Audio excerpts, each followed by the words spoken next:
lot of research on aliens, and aliens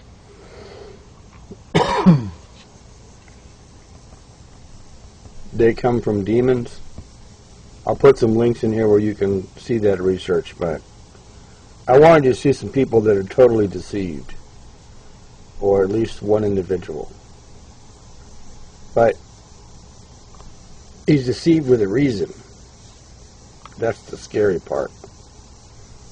Because it's the deception goes to a media outlet that basically presents it to the entire nation, and in some cases the world. This is it. Over time and time again on these things as you're trying to get the word out that, you know, you're a pretty aware person, you know, as far as that, but you just like go, well, I'm trying to get the word out, maybe I'll get screwed, maybe I won't, but I'm just going to go for it anyway. Is that your attitude, or what? Well, it's been my attitude. Now my attitude is I just don't want that to happen anymore, you know. Mm-hmm. I'm very reluctant to believe what anybody tells me anymore. Right. But have you developed an intuitive sense, perhaps, now? I mean, because you know how that can do. It can start shutting you down from certain experiences or certain places where you might need to be. That's true, and to a certain extent, I have an intuitive sense of where somebody's coming from, but it doesn't always work. Uh-huh. You know, that's what makes a con man a good con man, is that you get the perception that they're telling you the truth. Okay. And so someone who's really good at it can know you. Mm-hmm. Or me, anyway. I don't know about you. Hold on 1 second. Let me grab my...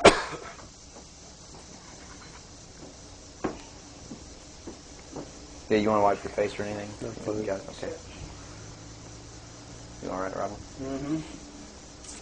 Robert, you set? Yes, I am. Scott, you're set? Yes. Bill, you ready? Yep.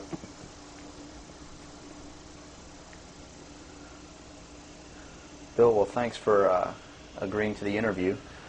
First of all, a little bit about your background. You had extensive military service for many years prior to 1970, where a certain aspect of that military service kicked upstairs, so you were able to see certain things that you were not able to see beforehand. Would you tell us a little bit about that?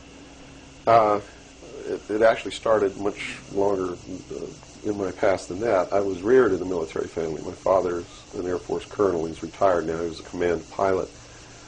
And as a child, I remember sitting around I remember the pilots at our house sitting around the kitchen table talking about their exploits in the cockpit and what they had seen in the skies. And some of that talk involved UFOs and what some of them called Foo Fighters. And I traveled all over the world, lived on military bases for most of my life. I was really an indoctrinated individual, you might say. I was as establishment as you could get, as gung-ho, pro-government, pro-America, pro-military. And that's why I went into the military, because that had been so much of my life. I went into the Air Force. I was in the Strategic Air Command for 4 years as an aircraft and missile hydraulic technician, which is, I worked on the pneumatic and hydraulic systems of B-52 bombers, KC-135 aircraft, and Minuteman missiles. I had a secret security clearance. That's where I saw my first atomic bomb. I mean, we worked around on these planes, especially the ones on the alert pad, were always loaded, ready to go drop these bombs at a moment's notice.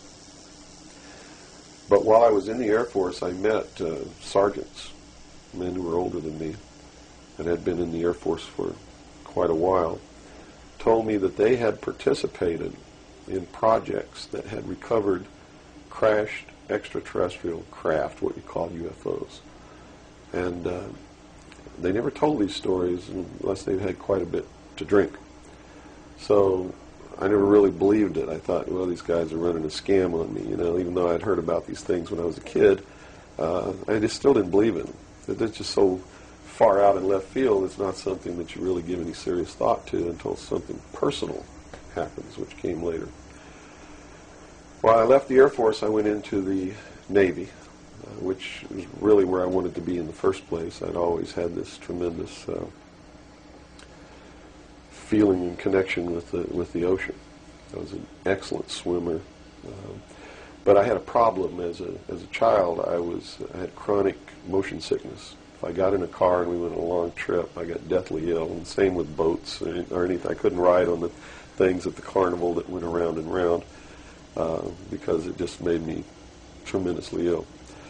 But I decided after I had gone through the Air Force experience that sick or not, I was going to go in the Navy because that's really what I had wanted to do. So I did. Volunteered for submarine duty and was assigned to the USS Tyru, SS-416, which was a diesel-electric boat, World War II type, that had been reconfigured. When I went on board the boat, it was in the dry dock at Pearl Harbor Naval Shipyard and had literally been cut in half. They put in a 12-foot sonar section and then 3 domes on the deck for triangulating targets using sonar. And this was really one of the most up-to-date electronically submarines that we had. Wasn't a nuclear submarine, but as far as the ability to approach, get close to a target and destroy it, it had a better capacity to do that than any other boat that we had. While we were on a transit from the Portland-Seattle area on the surface, I was the port lookout, and I saw the most incredible thing that I think I've ever seen in my life. And it had such a profound effect upon my view of the universe and the world that we live in that I wish everybody could experience this. I saw come up out of the ocean, from beneath the surface of the sea, a huge disc-shaped craft about the size of a Midway-class aircraft carrier, which is tremendous in size. Even though that's one of our smallest carriers, or was then, it's still a huge, tremendously big object. Came up out of the ocean and rose into the air and tumbled on its axis and went up into the clouds, and I was awestruck, dumbstruck. And I mean dumbstruck, literally. I could not utter a sound. And my first impulse was to tell the officer of the deck that I'd seen a flying saucer. And then, luckily for me, I couldn't talk because, on second thought, that's not what I really wanted to say. Because I didn't want to be the only Looney Tunes character on a submarine with a tight-knit crew that you had to live in close quarters with, because that's a hell of a way to live. So I told the officer of the deck that I'd seen something about 15 degrees off the port bow at a relative distance of about 2.5 nautical miles. And he began to look in that area. And the starboard lookout had heard me tell him this, and he began to look over there. And while we were all three watching, either the same craft or another one exactly like it came down out of the clouds, tumbled again on its, why it did this maneuver, I don't know, but every single time it did it. It's like it came down in this attitude, and then it flipped over and then entered the water. And the water just appeared to open up in front of it. It's just like the account in the Bible about the parting of the Red Sea. That's exactly what happened. The sea actually parted, and this thing went into the water, and it closed up behind it. And this big spray went up into the air. But it wasn't a spray from the craft hitting the water. It was a spray from the water coming back in to fill up this hole that had been created.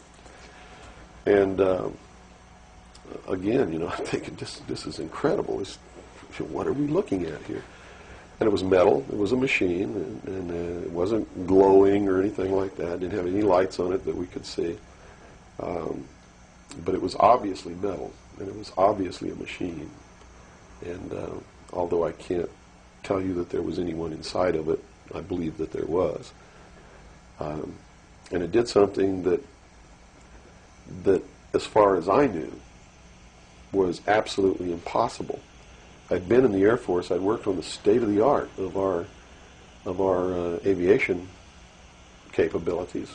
And here I was on the deck of a submarine in the conning tower, and I knew what we had to be able to have to go underwater, and I knew that the two were incompatible. Here's something that came from under the water and flew in the air and performed maneuvers, and then came back down and interfaced with the water at tremendous speed and remained intact. which realistically it never touched the water. The water sort of magically opened up in front of it, but something had to interface with that water. Anything that we had that interfaced with the water in that manner would have been disintegrated. It's like hitting a brick wall. So I was looking at a technology that, as far as our laws of physics and what we knew at that time, didn't exist. This was in 1966. Ensign Ball was as shocked as I was. He called the captain to the bridge. He came up with the chief quartermaster, who brought a camera. And we all stood there and watched this occur over and over again for about 10 minutes. And I still, to this day, don't know if it was the same craft or a whole bunch of different craft going in and out of the water. But it seemed like that there was a hell of a lot of traffic on that freeway right there. And we were watching it as we went by. We never changed course. We never lowered or increased our speed. We made no attempt to communicate or signal. We made no attempt to get closer. And eventually, it just stopped. We were told not to discuss it with anyone, not even amongst ourselves, which was incredible. I never had been told anything like that in my life. You know, you can't talk about something. And to be told that we couldn't even talk about it amongst ourselves was even more extraordinary, I thought. But we didn't. We didn't talk about it. When we got to Pearl Harbor, all the time the chief quartermaster was taking pictures of this. So I know photographs were made. What happened to those photographs, I have no idea. But when we reached Pearl Harbor, we were not allowed to go ashore to go on liberty, even though we didn't have the duty. And about 2 hours after we berthed at the submarine base, a commander from the Office of Naval Intelligence came on board and debriefed each one of us individually in the captain's stateroom. And the ultimate outcome of the debriefing was that we didn't see anything, we didn't hear anything, and we had to read rules and regulations that told us that if we ever talked about what it was that we didn't see, that we could be imprisoned, we could be fined $10,000, we could lose all pay and allowances due or ever to become due. And I learned at that moment that the United States Navy didn't want anybody to know about what we saw, and that severe consequences could come down around the neck of anybody who did. And that was when I understood fully that, yeah, there's a real cover-up. These things do exist, number one, and at least the United States Navy doesn't want anybody to know about it. And there's stiff penalties for anybody who bucks that. Mm-hmm. Moving forward a few years from, 1966, I believe, you gained a special security clearance that revealed to you certain documents, or were revealed to you, or that you saw, relating to this very cover-up. To this and many other things. I was eventually trained by Naval Security and Intelligence, and I was given a secondary NEC, which is Naval Enlisted Code, which was 9545, which is Internal Security Specialist. And an internal security specialist is someone who protects classified information, and protects areas, so to speak. And I had a specialty, which I was trained in, which was Pacific Area Intelligence Briefings. And I was eventually assigned to the Commander-in-Chief of the United States Pacific Fleet, who was Admiral Bernard Clary at that time, and served as a member of his intelligence briefing team. And basically all that means, we really had a wonderful job. You come in about 4 o'clock in the morning and you go through all the message traffic and everything. And what you do is what we did was that we prepared an updated briefing on everything that was happening in his half of the world, which he commanded the naval forces and marine forces, as a matter of fact. And put all this together in a briefing where we would update him on ongoing operations, brief him about operations that were scheduled to begin, political situations, deployment of Soviet forces, naval forces, everything. And after the briefing was finished, between 8 and 10 o'clock in the morning, then we were done. We were finished. So It was what you call fat cat duty or gedunk duty in the Navy. It's got all different kinds of names. It's just really a wonderful job. Now, to be able to function in this job, I had to have a security clearance, which gave me access to the information that I had to need to know to help prepare these briefings. And when I first was assigned to the command, I was attached to the OPSTAT office under Lieutenant Commander Mercado, which was operational status reporting. And while I waited for my security clearance, and it took 6 months to get it, what I eventually ended up with was a top secret Q clearance with an SCI attachment, which means sensitive compartmentalized information, and there were no blocks. In other words, there was nothing confining me to only certain compartmentalized information. I had access to whatever the Admiral and his staff had access to because we had to prepare briefings and brief these people on all of these things. And I'm sure that at first I was tested and wasn't shown a whole lot, but eventually when they began to have confidence in me, I began to see things coming across my desk that were just absolutely incredible. And a lot of it is really hard to talk about because it's so far outside the normal concept of reality for the average American that they're going to find a hard time believing any of it. Mm-hmm. But I saw documents that were labeled under the classification top secret, and the compartmentalized the compartment that was put into was called MAGIC, M-A-J-I-C. Mm-hmm. Which told me that UFOs are real, which I already knew. I'd seen one. Right. But this went farther than that. It told me that they were extraterrestrial in origin, that there were 4 different extraterrestrial species or races visiting this Earth, and that they had actually entered into an agreement with the United States government with one of these species of alien beings to exchange technology, and it told me all the projects that was underneath this. Project Red Light was actually the testing of extraterrestrial craft. Project Plato was a diplomatic project. Pounce was the recovery of technology. Pluto was the application of that technology to our own secret space program, not the public space program. There are 2 different space programs. One is what the public gets to see, mm-hmm. Which is overseen by NASA, and the other one is a secret space program that nobody gets to see, which is really overseen by the Navy Department under specialized, compartmentalized black projects, and what these people are doing in secret is just absolutely incredible.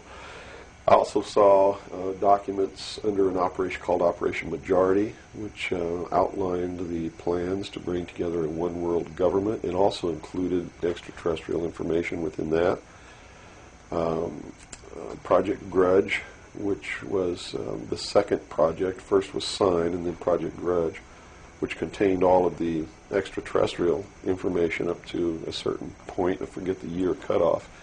And then it was contained after that in another project called Project Aquarius, which was the accumulation of the whole history of alien interaction on planet Earth.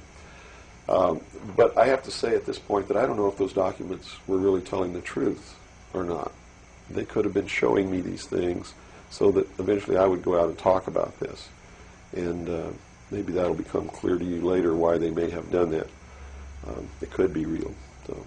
Mm-hmm. But at this point, from a personal standpoint, what was it that, based on your experience in '66, and they said, absolutely do not reveal this to anybody, and here we are a few years later, and you're seeing documents that prove that what you saw was real. Mm-hmm. What was the one factor or a number of factors that led you to the decision to say, I've got to get this out, I've got to tell people about this?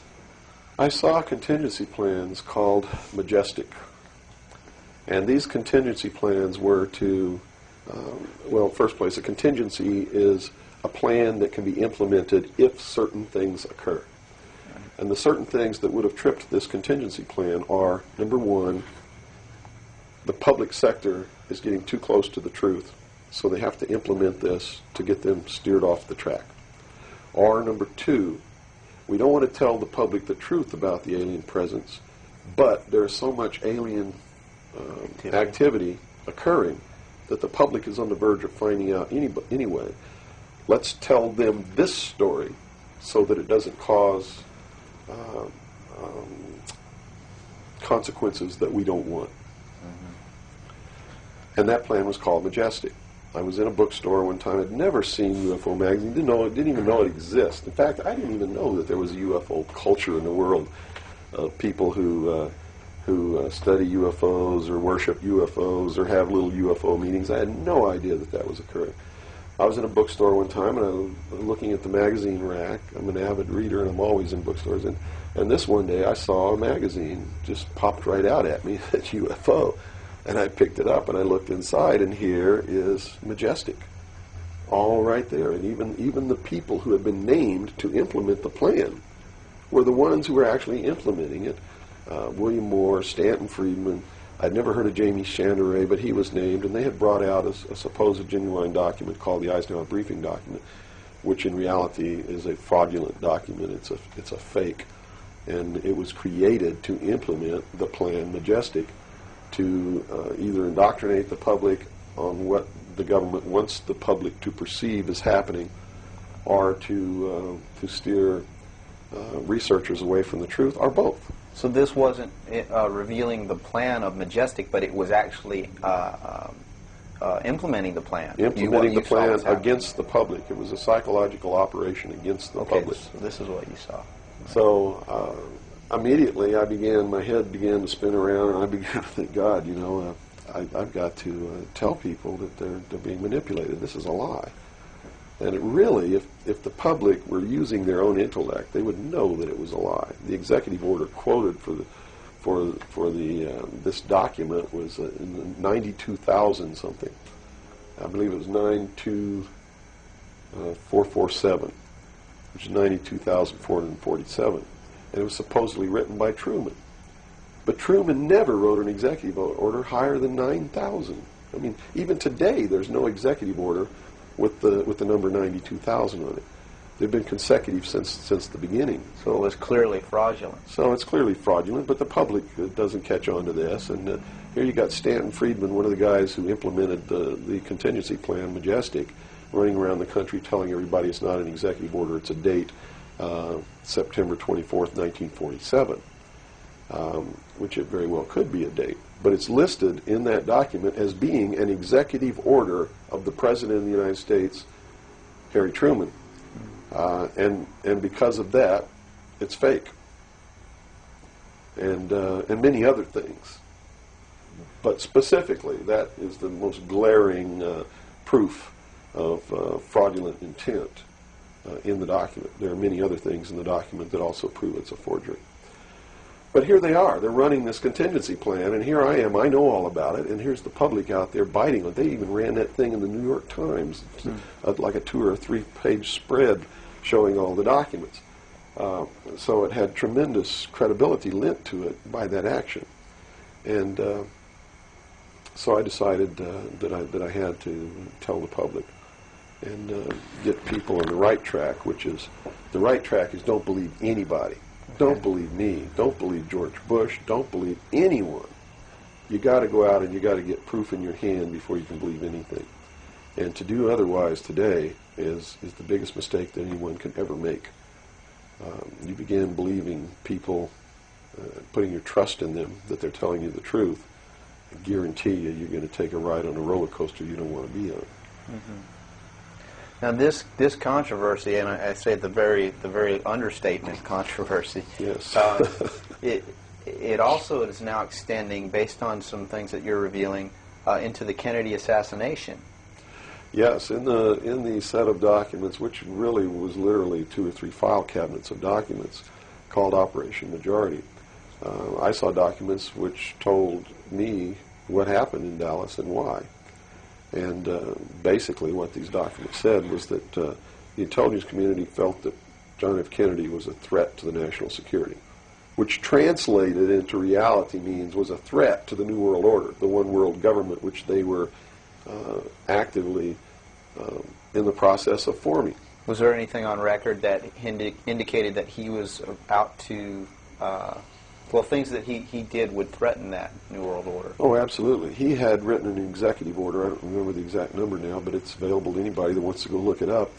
He had written an executive order ordering the printing of United States notes, which would have broken the back of the Federal Reserve, which is one of the major instruments of propelling the United States into the New World Order by destroying our economy, the basis upon which we live, the basis upon which our whole society is founded, is being ripped right out from under us. That was one. Number two, he refused to provide air support for the invasion of Bay of Pigs, which ensured that that would be a failure. He had threatened publicly on several occasions to disband the CIA and scatter it to the thousand winds. He had ordered, in the documents that I saw, he had ordered the intelligence community to prepare a plan to disclose the truth about UFOs to the public. Now, I don't know what that truth was. Could be that maybe there are no extraterrestrials. But whatever the truth was, he had ordered a plan to be prepared that disclosure was going to be done according to that plan within the following year. And the intelligence community considered that to be out of the question. And according to the documents that I saw, his assassination was ordered by the policy committee of the Bilderberg Group, which is really the secret world government, and was carried out by agents of Division 5 of the FBI, the Secret Service, the Central Intelligence Agency, and the Office of Naval Intelligence, of which I was a part, in Dallas. And it said that the assassin, the man who actually administered the head wound, was the driver of the car, William Greer, a Secret Service agent, who used an assassination pistol built by the CIA for assassinations that was really an air gun that fired an exploding pellet or could fire a small hypodermic needle or a poison dart using any one of many different deadly poisons. Specifically, it said that he fired an exploding pellet which contained shellfish toxin, and that the act was plainly visible in a film withheld from the public. I looked for 16 years to find that film, and I finally found a copy that showed William Greer turn around and shoot the president, and since 1988 I've been showing that film wherever I'm able to show it to wake people up. It is not our government, though you have to understand, that is doing these things. It is not our government that's failing us. It's not the Constitution or the Bill of Rights that's a bad instrument. It is a group of men who belong to secret societies who have infiltrated our society and our government at all levels and are destroying it and subverting it from within. And every member of naval intelligence that I knew who was an officer was a 32nd or a 33rd degree Freemason. And I asked my commanding officer at one point, I said, why are all you guys Masons? He said, Masons are used to keeping secrets. It's part of their fraternity. So if you want someone who already knows how to keep a secret, you recruit Freemasons. Well, later on, I found out what the truth is. The truth is you're not going to be a naval intelligence officer unless you are a Freemason or a member of the Ancient Order of the Rose and Cross, but you have to be high degrees for that. I think the reason I was selected as enlisted man is because I had belonged to the Demolay Society. Which is what? As a teenager. That's sort of the first level of Freemasonry. That's how they recruit teenagers and indoctrinate them into their principles so that they go right into Freemasonry when they become an adult.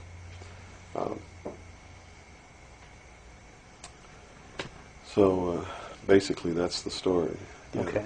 Well, based on the information that you're revealing, which would seem to be equally or if not more of a threat than what Kennedy was originally planning on doing, is actually revealing the underlying cause of all of this. Why is it that you are here today, or how is it that you are here today and you're not, conveniently taken away and put in a padded cell somewhere so that you can't speak of these things? Well, I really don't know the true answer to that question, because you would have to ask them to find out why they haven't done anything. But I can tell you this. I began to reveal information in 1976, and I was physically attacked on 2 occasions My skull was caved in. That's what all these scars are here. On the second attack, I lost my leg. They visited me in the hospital. They had no intention of killing me. They were delivering a message to me. Shut up. And that was the message that came through loud and clear.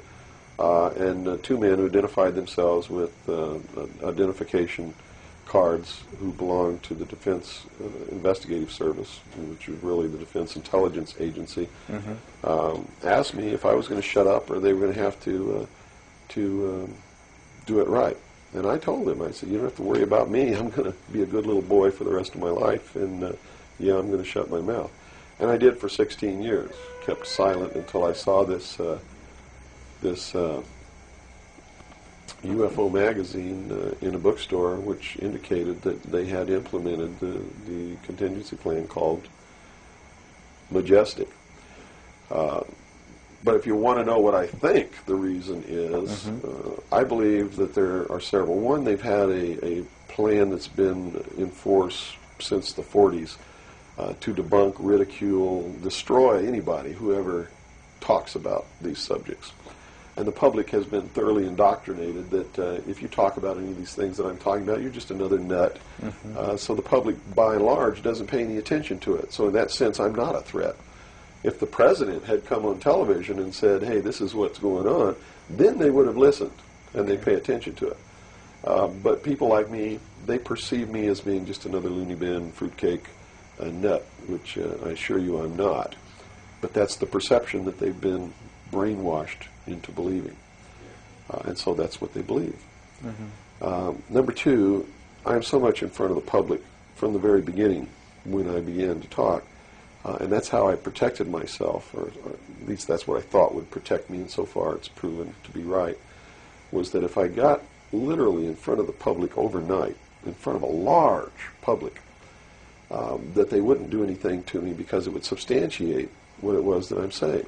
And they certainly don't want to do that. It would also create a martyr, and martyrs create tremendously dangerous political movements that they don't want that either. So literally, within a 24-hour period, I spent $27,000 mailing a thick packet of information all over the world to people I never heard of, didn't know.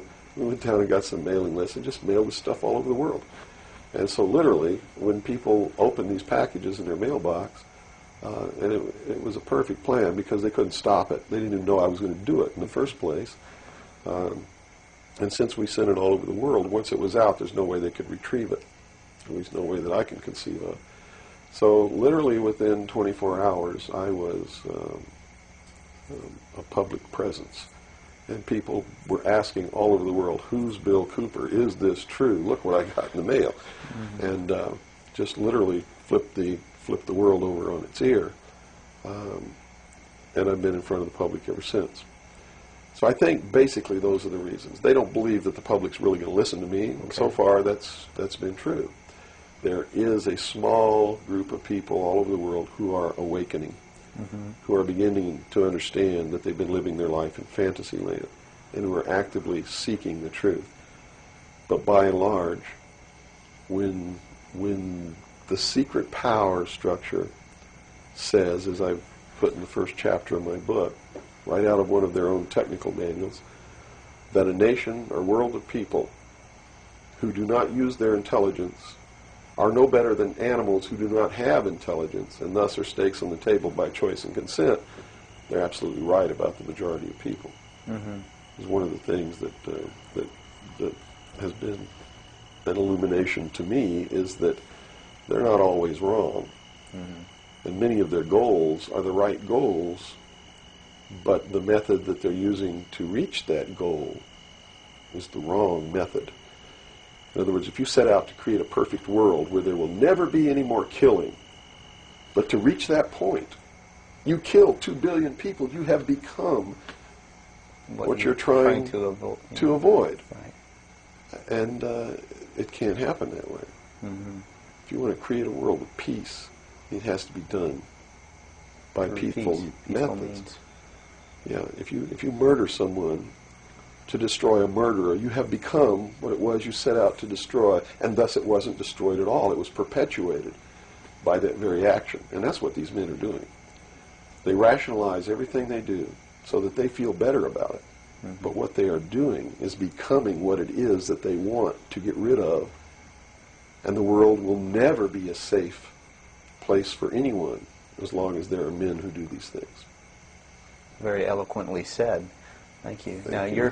your message to people, once again, is don't believe anything. That's How right. is it that the public can find this and search for this truth on their own if they can't believe anything or anyone? What can It's you all in the public sector. It's all available to anyone who actively and diligently seeks it out. Everything that's in my book, Behold a Pale Horse, is everything in here, all the documents that are in here, everything that's in this book is in the public domain. can be substantiated? Yes, and I intentionally wrote this book not using anything that wasn't available to the public to show people that, yes, if I can find this information, so can you. I have tons of stuff that's not available to the public. But as you can see by reading this book, you don't need that stuff because it's what you need is available to you. Public libraries are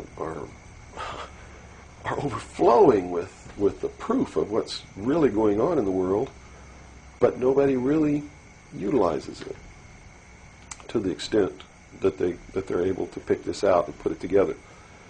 Another thing I've done for people is I've put it together for them so that they can see the overall picture rather than looking at small things and thinking that it's isolated.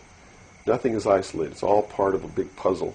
And the puzzle is coming together. And when the puzzle is assembled, it's going to be a one-world totalitarian socialist government that nobody's going to like except the people that are running it. It's Hitler all over again. And the rationalization is we're going to create the world without war. A utopia. The utopia. But they will never create that utopia because they're not dealing with the problem that makes them want to create it, and that is the inherent flaw in each individual human being that makes us do the things that we do. Until that's overcome, there's never going to be a world without war or without rape or without killing or without robbery, and anybody that thinks that there is has already gone off the deep end. So the method is, here, I'm going to hold a gun to your head so you won't rape, you won't kill. That's right. Yes, okay, I understand. The title of your book, Behold a Pale Horse, what significance does that have? What are you saying with this title? This title is from the book of Revelations, because I have to tell you this, and you may think I'm nuts if you want to, but this is the truth. Either these men are following the book of Revelation. The book of Revelation is in the Bible. They're either following it, just like a plan, and bringing the prophecies in there to pass to manipulate and control those who believe in those prophecies and neutralize them, so to speak. In other words, if this is written in the Bible and God has ordained it, who am I to resist? It must come to pass, so I'm not going to try to stop it. Okay. What a perfect way to neutralize the opposition right off the bat. Or there really is a God, and what he said was going to come to pass is coming to pass. And I named this, Behold a Pale Horse, from chapter 13 of the book of Revelations. The fourth horseman of the apocalypse is the pale horse.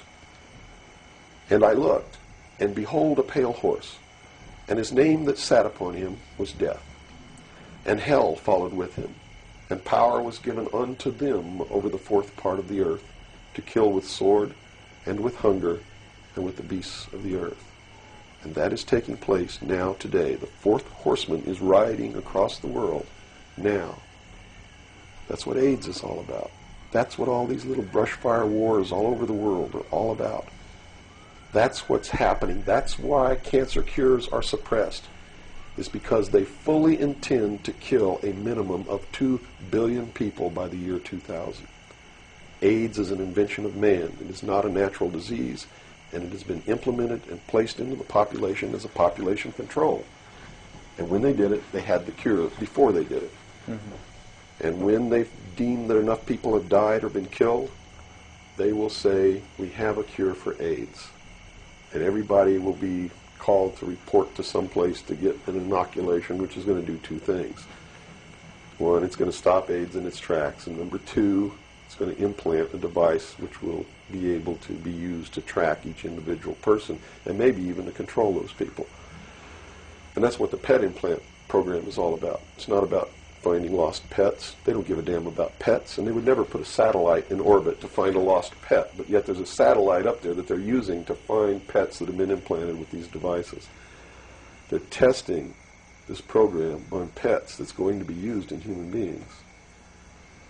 And in the Los Angeles Times in 1989, they ran an article that was 10 forecasts for the coming decade, was the title of the article. I have a copy of it in my research center. And number 5, I believe it was number 5, in those 10 forecasts for the coming decade was chemical or electronic implants to control individual behavior on a 24-hour basis, unquote. So it's not hidden at all. It's there for anybody who wants to look. But nobody's looking. Nobody's looking. They believe, and I believe that they're right, that the biggest danger to mankind right now is man himself, population. A study in 1957 told them that by 1990 the world population would double in 33 years. Can you imagine that? The world population of human beings doubled in 33 years. Mm-hmm. And they knew that it's an exponential doubling. Throughout history, every time it's doubled, the interval has gotten shorter. So that was 33 years. The next doubling will take place in approximately 28 years. The next one after that, approximately 24 years. Can you imagine if the world population doubles again in 28 years from 1990? In other words, in the year 2018, the world population doubles. And we're having problems with food supplies and timber and clean water and clean air now. And then after that, it doubles again in another 24 years. That's why they created AIDS. Because they didn't want to have to go around the world and say, you, and you up against the wall, you've got to die today, and shoot them. They did it in a manner to where they could target what they consider to be undesirable populations. And I want to be very clear that I don't agree with them on this. They specifically targeted blacks, Hispanics, and homosexuals for complete eradication. And AIDS is really going through those populations, and it's really doing a number on blacks, Hispanics, and homosexuals. That theory has made news. I've heard that before, and, well, and this it's been isn't a debunked theory. very clear by the public, saying, "Oh, that's ridiculous." But you're saying that that may indeed be the case. It's not ridiculous. I actually saw this in documents, and the project name was Project Naomi. MK Naomi was the name of it.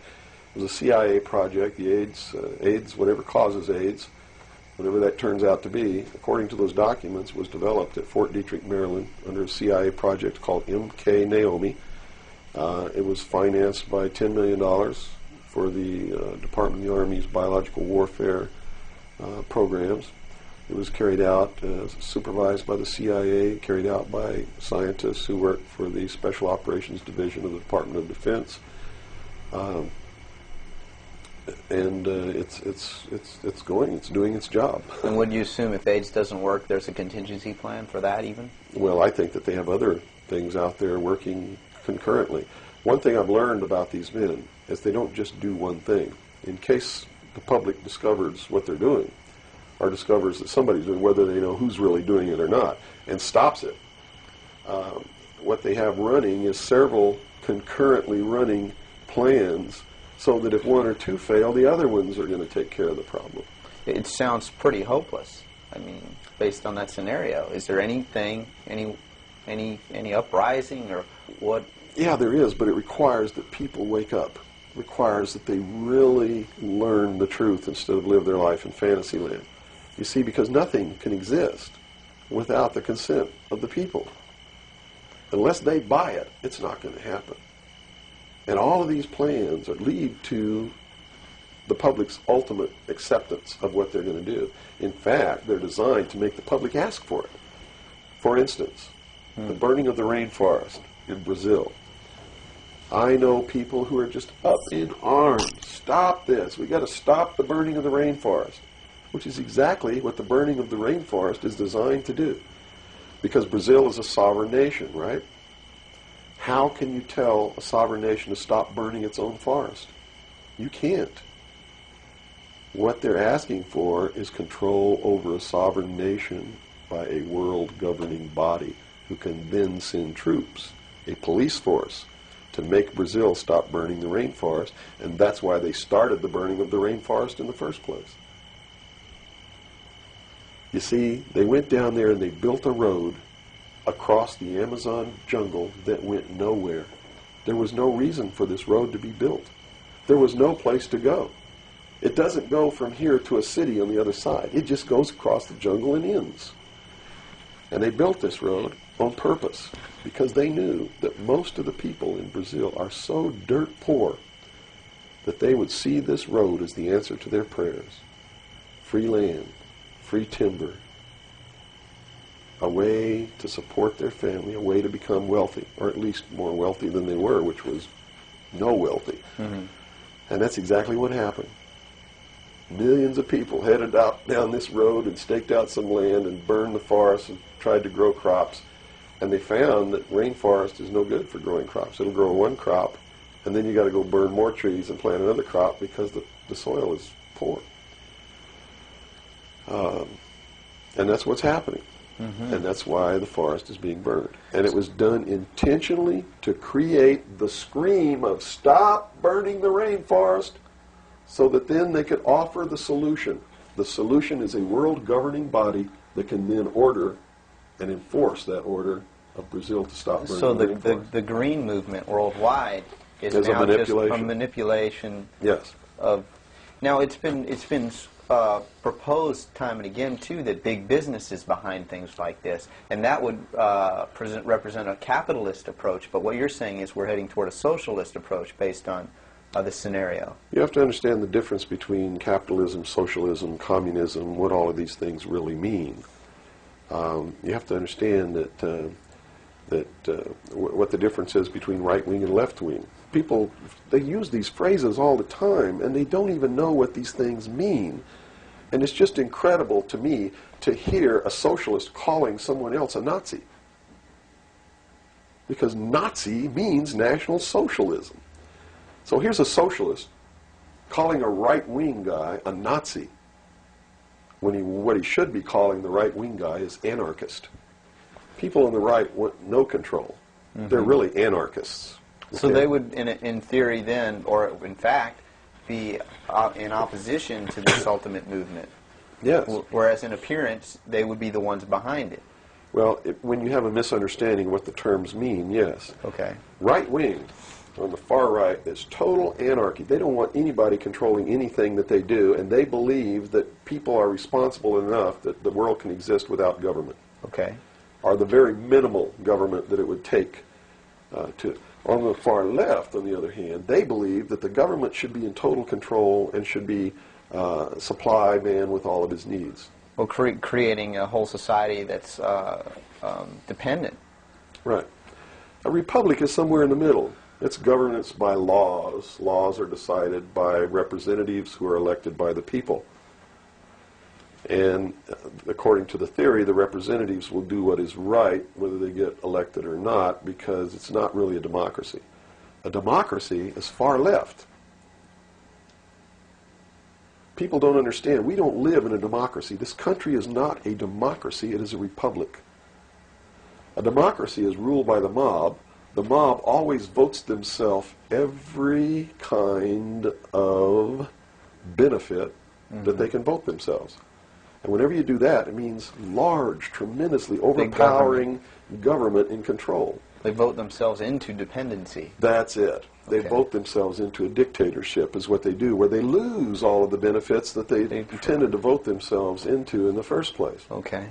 And democracies are extremely dangerous to minorities, because if the majority of people don't like you, Right. they're going to vote that they kill you, and that's it. Democracies are dangerous. Democracies are socialists. Democracies are communism. That's what communism is. The definition of communism is everybody doing according to their talents and receiving according to their need. And it doesn't work. We already know it doesn't work. Men, by his inherent nature, is greedy. So those at the top always end up having everything, and those at the bottom end up having nothing in communism. Socialism is different. Socialism usually ends up in a dictatorship, in a very controlling dictatorial government which even owns the people that it governs, so that those who live in fear of not having are provided for what they need, and in turn they worship this oppressive government. Socialists are children who went out into the world, took a look around and said, I can't handle it, and went home to Daddy. Okay. Daddy, protect me. Daddy, feed me. Daddy, loan me your car. Daddy, tuck me in at night. Socialists are scared little children who are irresponsible, can't stand on their own 2 feet, and need Daddy to take care of them. Okay. Okay? Now we got the... But what happens when you go home to Daddy and Daddy does all these things for you? Tell me. Well, you never leave the home. You've got no reason to. In other words, if you're being provided for in that way. You're being provided for, but what does it mean? Doesn't it mean that you have to do what Daddy tells you to do? True. Doesn't it You're mean you have under to be the in rules. when Daddy tells you to be in? Doesn't it mean that you can't drive the car to the next town if Daddy tells you you can't? Doesn't it mean that if Daddy tells you to take out the trash, you better take out the trash? Are you beginning to understand the concept? When you ask for favors from Daddy, you have to give up freedom in return. Right. Okay. So socialism always leads to repression of liberty, freedom, equality. All of those things fly out the window so that you can have free health care, so that you can have a place to live but you don't have to pay the rent, so that you can have food given to you by the state. And that's where we're headed. Right in this country right now, we're almost totally socialist, and now people are screaming for a national health care policy. Right. Health care insurance. Now, the other aspect, once again, I'd like to go into is the anarchy or the right wing, which we just into that similar. Anarchists believe that they can be responsible, that they won't hurt other people, Okay. that your freedom never ends until it begins to infringe upon someone else's freedom, and that no one should have any control over that there should be no speed limits on the highways. The problem is that, again, just like on the socialist side, you have people over here that are human, and human condition means that ultimately somebody's not going to be responsible, that they're going to drive too fast when they've had too much to drink, and they're going to kill innocent people. The answer is a balance. You know, the law of the universe says this. It's a law of physics, really, and everybody can understand it. For every action, there is an equal but opposite reaction. There can be no good unless there is evil. There can be no man without a woman. You understand the concept? Based on that, the theory of a utopia here on Earth is corrupt right away. Absolutely. It goes against the laws of physics. It goes against the law of the universe that there must be two opposing forces all the time in every instance, because that's what makes the universe work. That's what makes everything work. What we need to do is stop trying to go way over here and establish some utopia of freedoms, or way over here to establish some repression of freedom so that we make sure that we got something on the table to eat. And strike a balance between the two that works. And stop withholding information. What makes it difficult for anyone to succeed or live, or for us to really come together and have peace in this world, are all of these people who think that they are the guardians of the secrets of the ages and have only them have truly mature minds, so only them are worthy of knowing the secrets and the real science and the real metaphysics and all of these things. So they repress it and they keep it secret. So the rest of us live out our lives and we don't know the truth of what life is really all about. Therefore, we're always stumbling over each other and getting in each other's way and doing the things that we profess that we don't want to do, simply because we don't have access to the truth. If we had access to the truth. Now, I got to tell you this. Back when these men first began establishing these societies, these mystery schools, and suppressing information, the common man was uneducated, did not have an intellect capable of understanding these secrets.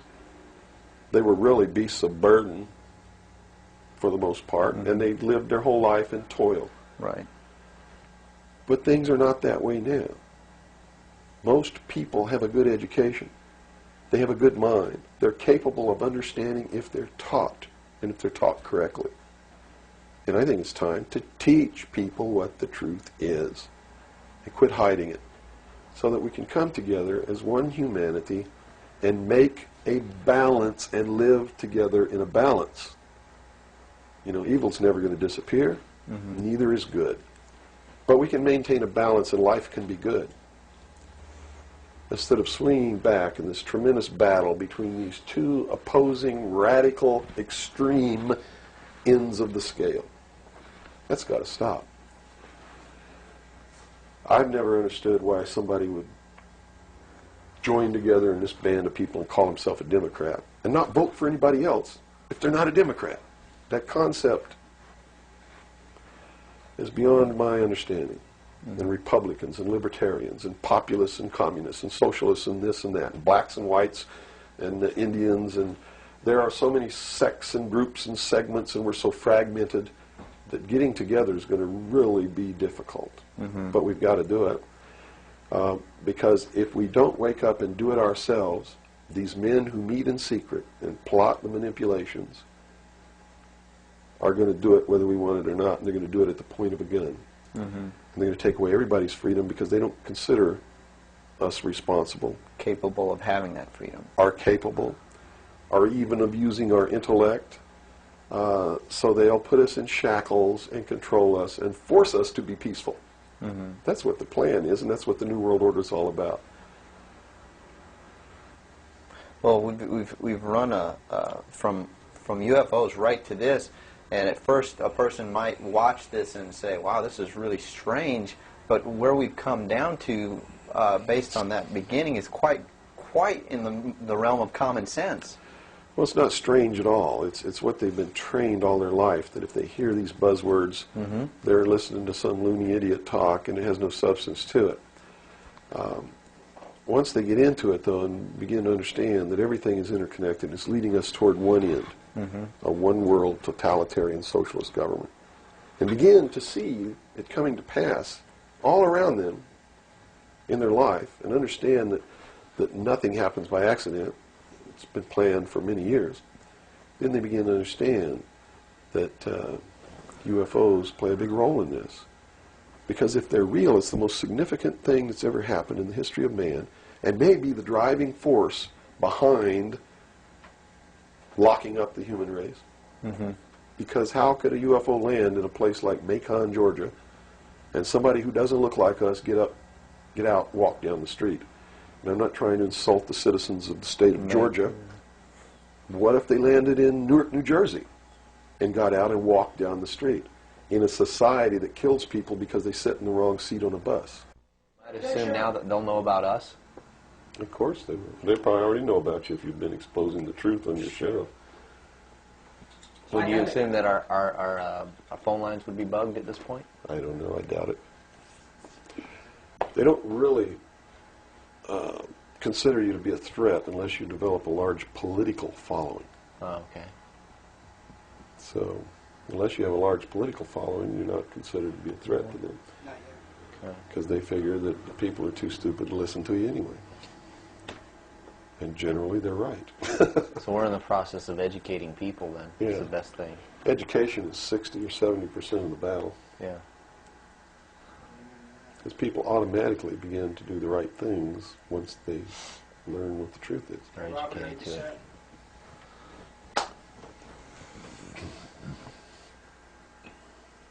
Yeah. No, hold on. Okay, I got it. Ready? Ready. Okay, go ahead.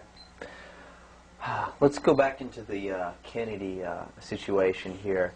Now, the Warren Commission was highly publicized, all the things that went on there. I was shown a videotape just yesterday was it a Zapruder film? It is the Zapruder. Okay, and it clearly showed to me that a number of things. One in which that the film was obviously tampered with. Absolutely. but not tampered with to the point where I couldn't tell that the driver of the limousine was pulling a gun, or what appeared to look like a gun, around his shoulder and shooting President Kennedy in the head. That caused his head to snap back. Did the Warren Commission see this? It seems so. The Warren Commission never looked at the Zapruder film, ever. So they never saw it. Now, I don't know who testified during the Warren Commission about the Zapruder film, if anybody did. But I do know that later at the investigations of the House Select Committee on Assassinations, that a man was specifically hired as an expert witness to view the Zapruder film and tell the committee what it showed. And that man's name is Robert Groden. He wrote High Treason, which is a bestseller out now on the Kennedy assassination. And he was one of the many so-called technical experts for the making of Oliver Stone's film called JFK. He's also a fake, a fraud, a traitor, a liar. He was hired by the House Select Committee on Assassinations based upon his resume, which says, very simply, that he is the world's foremost #1 photo analyst. Which is a lie. He never went to school in photography. He never was a photographer. He never was a photo analyst. And I got to tell you right now that the world's #1 foremost photo analysts are all come out of the military intelligence community, who are trained to interpret high altitude photography and learn what really is there. He never served in that capacity either. He looked at the Zapruder film, and he told Congress, he told the committee in testimony, he testified, both in written and in verbal form, that William Greer never took his hands off the steering wheel. And that's a blatant lie. I mean, anybody can look at the Zapruder film and see that William Greer takes his hands off the steering wheel. And even if you couldn't see it, if they cut out the frames, you can still see that William Greer, if this were the seat of the car, is turned all the way around with his right side against the rear cushion of the front seat, looking directly at President Kennedy in this attitude, and it is a physical impossibility to have both hands on the wheel in that attitude.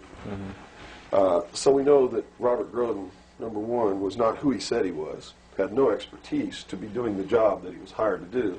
#2, even if he had no expertise, it is plainly visible in the film that William Greer could not possibly have had both hands on the wheel. So we know that Robert Groden didn't make a mistake. We know that he intentionally lied to deceive Congress and thus the American people. And what's real strange about it is he's been very active in the research community, supposedly exposing the assassination of President Kennedy. But if you look what he does, he is constantly coming up with new theories, supposed new evidence, most of which is fake. And in his book now, High Treason, he makes a statement that Kennedy was probably hit from the front and the rear at the same time. His job is to keep the American people confused and propagate the lie that our government is no good, that it's our government who assassinated John F. Kennedy. And I'm here to tell you, it wasn't our government. It was the secret societies known as the Illuminati, the Knights Templar, the Freemasons, who assassinated John F. Kennedy. And the proof is right there for anybody who wants to see it. William Greer was a Freemason, #1. He was the Secret Service agent who shot Kennedy.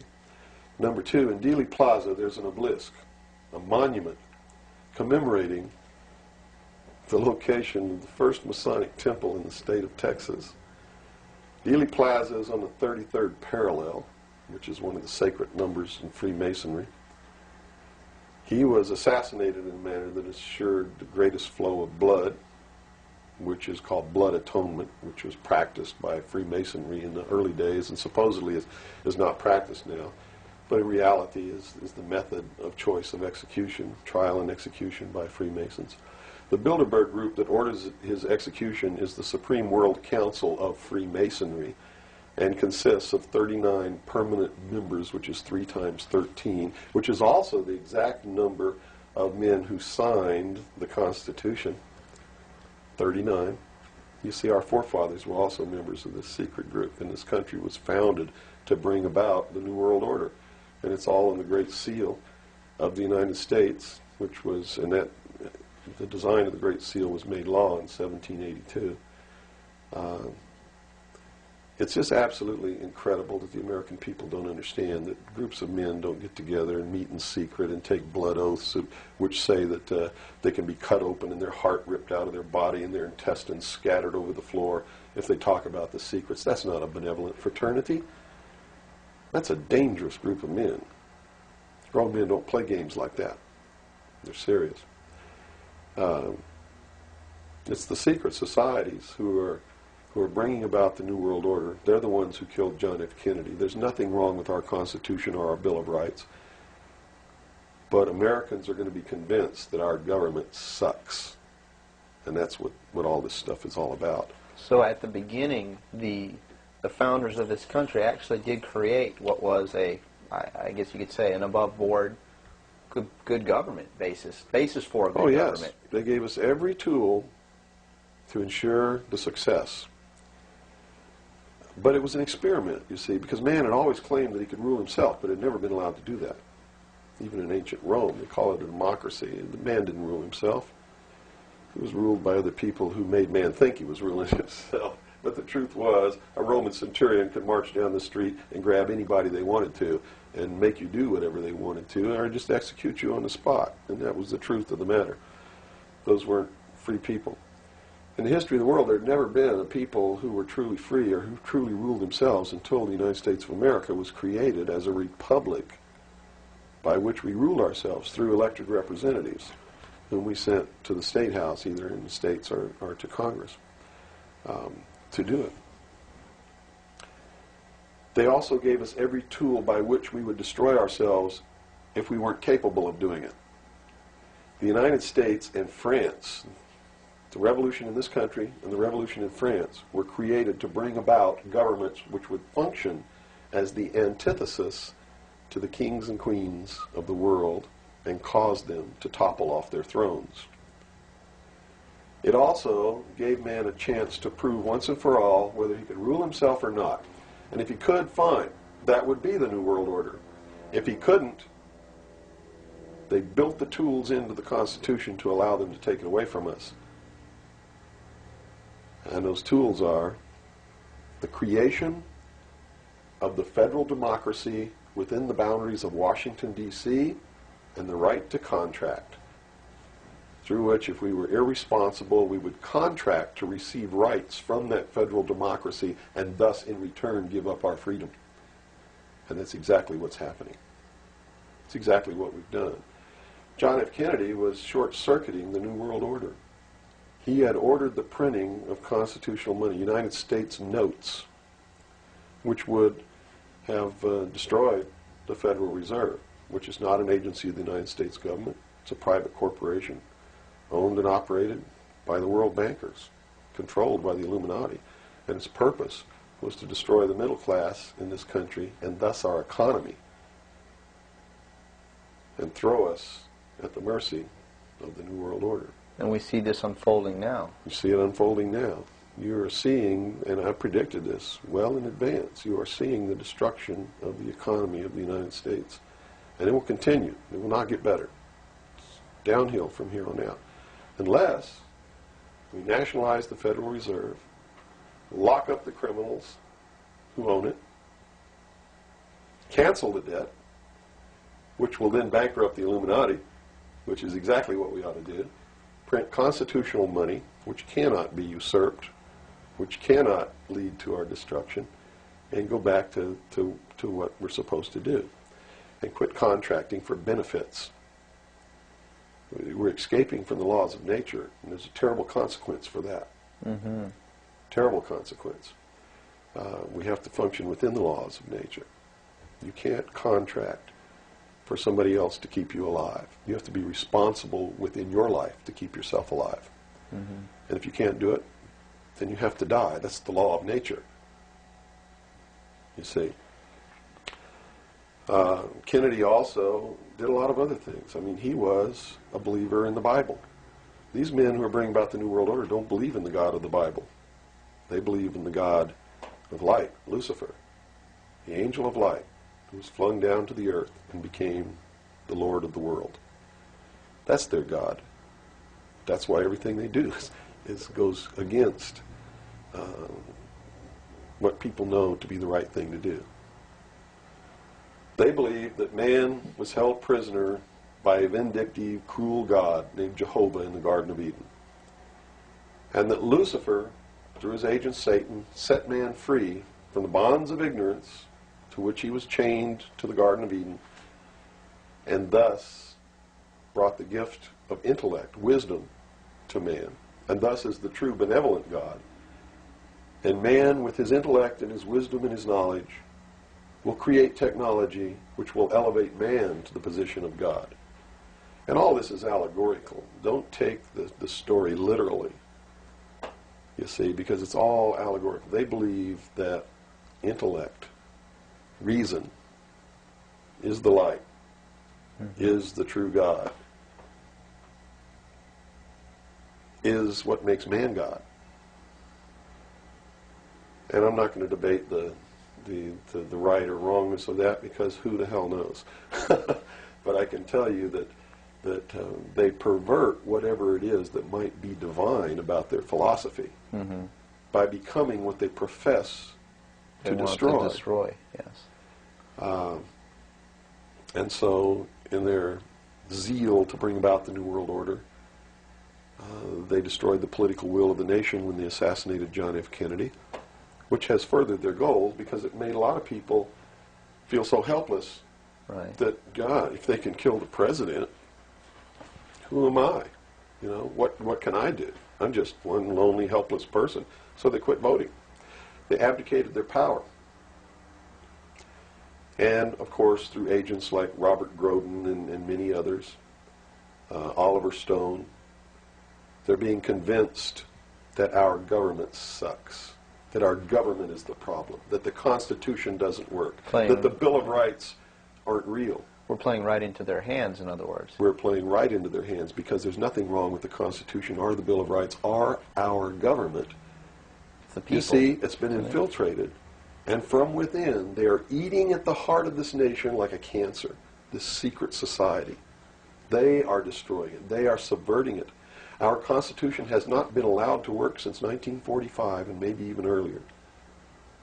And they have been working behind the scenes to bring about a one-world, totalitarian, socialist government with the Communist Manifesto as its platform, through the United Nations, which was created by this nation, from an older organization called the League of Nations, which was the original foundation. And at the highest levels of our government, the Constitution's already been scrapped, and they are working under the aegis of the UN Participation Act and the United Nations Charter. Which says what? Which says that there are no rights, there are only what you call privileges. And privileges can be granted or taken away at will by the state. Quite a frightening scenario. It's a very frightening scenario, and people better wake up to the fact that unless they wake up and do something about it now, there's only going to be one alternative. And that's either take up arms, restore the Constitution, and the blood will run in the streets of America, or reach down and put the shackles around your own feet and march off into slavery peacefully.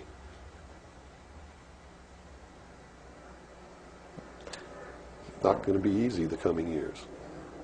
Wow. Now, historically, this may or may not relate, but at least modern world, contemporary world history does not include the stories of Atlantis and Lemuria that go predate. How does that history, and why was that suppressed, or why is it still being suppressed? How might that affect what we are understanding is going on today, or is it related? Well, I'm not sure if a place called Atlantis or Lemuria ever existed or didn't exist. I don't really know.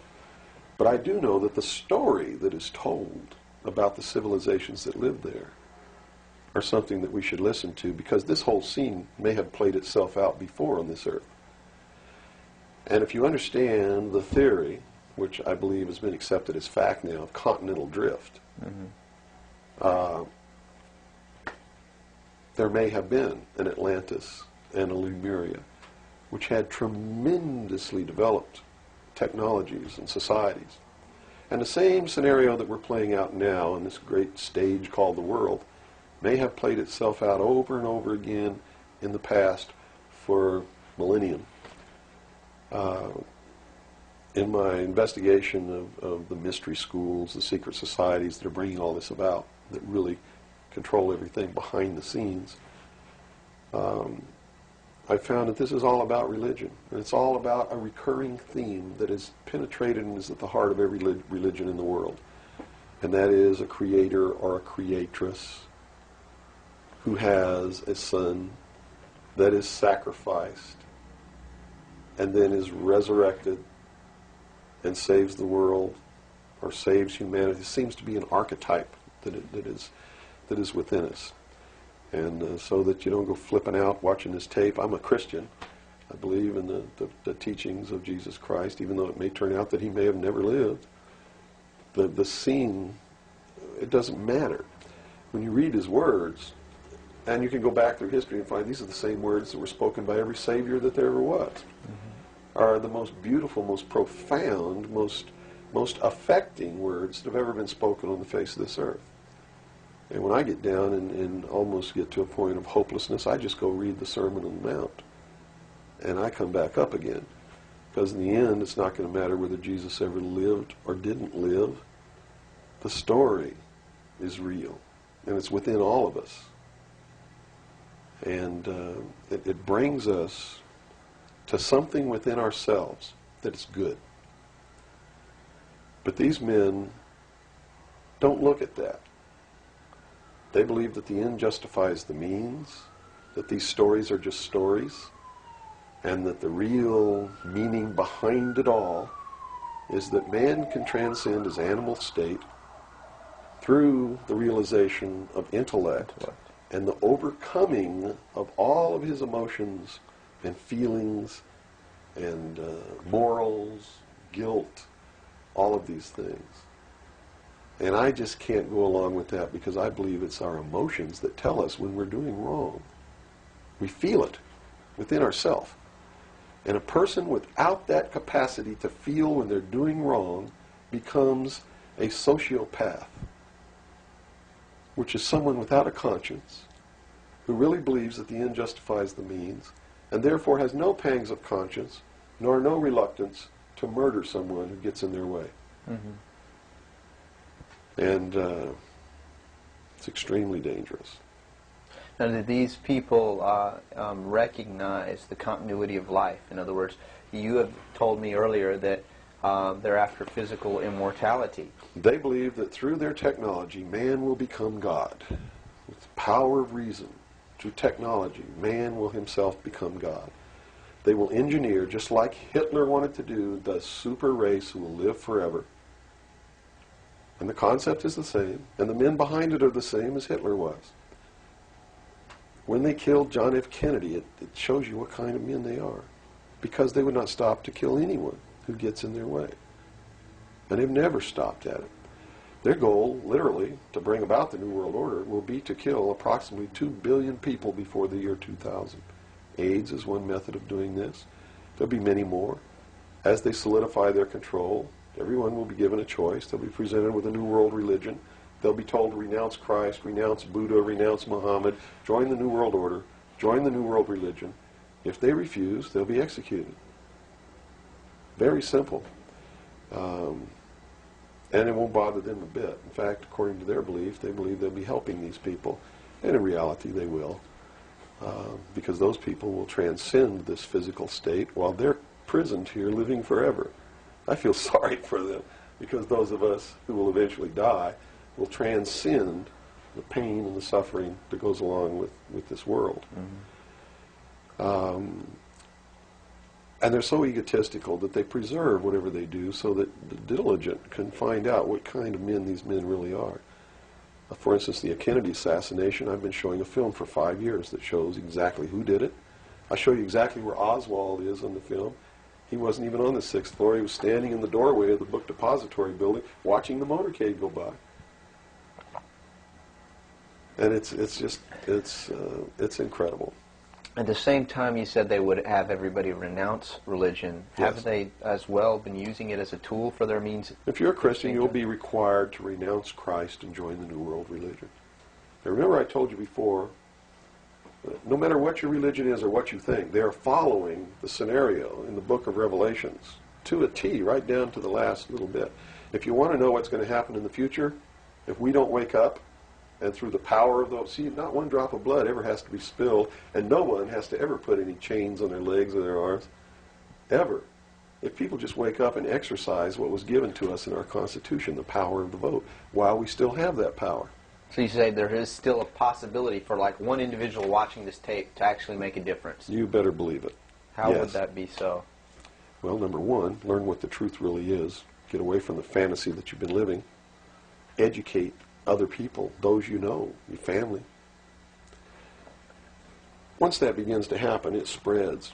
And then if the people decide that they don't want what they have in store for us planned, just through the power of the vote, they can make this country and the world whatever they want it to be. Whatever they want it to be. And there are no limits on that, except to understand that you can never make everything all right, and you can never make everything all bad. Both must exist, and we must maintain a balance. And we must become responsible. If each individual on this earth learned to walk in a divine state of grace, responsible for themselves, their family, their city, their state, their country, and for the world, And to the laws of nature? and to the laws of nature, and actively participate in solving the problems of yourself, your family, your city, your state, your country, and the world, there could never be a group of men meeting behind closed doors in secret that could ever control anybody. But by abdicating responsibility, by not walking in that divine state of grace, makes possible anyone meeting behind closed doors to bring about the world that they want. And the world that they want may not be the world that you want, or that I want, or that these people watching might want. If you don't participate, you can't complain. If you don't help cook the meal, you got no right to bitch about it. You got to sit down and eat what's put on your plate. If you don't like that, then you should have been in the kitchen helping to prepare the meal, helping to plan it, helping to prepare it, helping to serve it. If you want to sit on your butt in the living room while somebody else prepares the meal for you and decides what it's going to be and puts it on the table, it's too late to say that's not what you wanted to eat. It's too late to say it's not cooked the way you wanted it to cook. Well, that's very simple to understand. And That's right. You got to eat it because you have to eat to live. And I think that anybody can understand the meaning behind that little story. Okay, let's take a step back to the Kennedy thing now. This is all about the Kennedy. Well, yeah, it is. But just specifically about, once again, I want to bring up the film as well. Another thing that came to my mind when I viewed it is that the two Secret Service men, the driver and the person sitting next to him in the front, regardless of what they claim happened, obviously did not operate in a way that you were trained as a Secret Serviceman to protect the president. Shouldn't they have just driven that car right out of there, and the other guy should have done something to protect or look for who's shooting? You know, it just didn't seem to make any sense. How would the Warren Commission not? They didn't see the film, so I guess they didn't no one see was the brought. film by design, because if they saw the film, they'd have to be responsible for the decision that they made that Lee Harvey Oswald was a lone assassin. Okay. So I think they didn't see the film on purpose because they didn't want to have to be responsible for saying, Making hey, that look, decision. the driver did it, you know. They didn't want to make that decision. And in a letter that Lyndon Johnson wrote to the Warren Commission, he specifically said in the letter, you must quickly identify Lee Harvey Oswald as acting alone with no conspiracy so that America can get back to business. Was Lyndon Johnson acting on behalf of the secret society, or was he of concerned course. with... He had to know all about it and approve of it because he was going to be the new president. and the new president would be in charge of the investigation. How high see? up a government official do you have to be before you're briefed of this, you know, the total of all the things that are going on, the reality behind them? Well, you have to understand that nobody exists on a high level in government who's opposed to the New World Order. Nobody.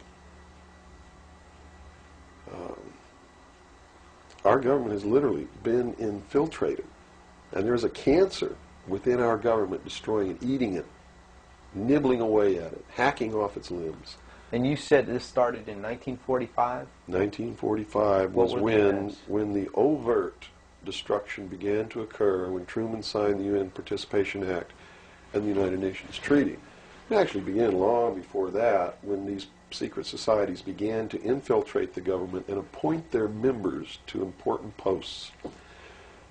Infiltration is easy. If one gets in, he can then appoint and hire others to replace people who are not members below him.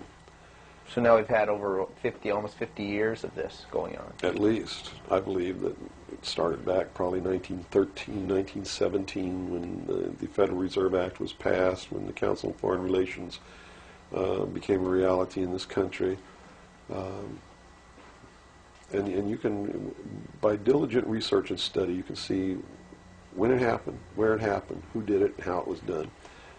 It's apparent. When they say there's no conspiracy, I mean, we talk about a conspiracy. It started out as a conspiracy. But when they say today there's no conspiracy, that's not a lie. It's the truth. They're doing it right out in the open, right under our noses, and we're too stupid to know it, to see it. So it's not a conspiracy now today at all. It's right out in the open.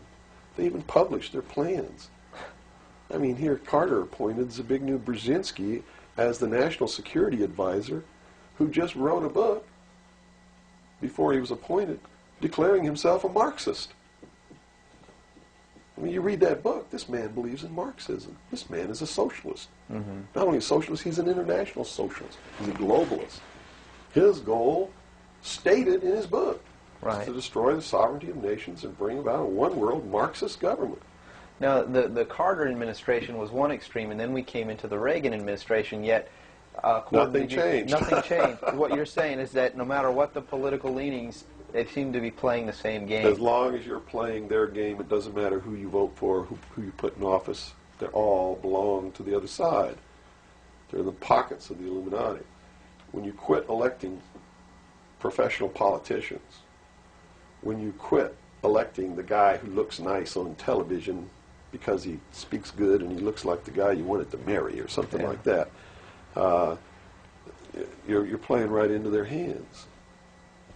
You know, they made it so impossible for another Abraham Lincoln to get elected to the office of president that it's a wonder that we even have a chance at all. We need to send people to Congress and to government who are going to clean house. Kick all the members of secret societies out of the bureaucracy. Lock them up. Try them for treason. Because they are traitors. So one thing that may help is term limitations.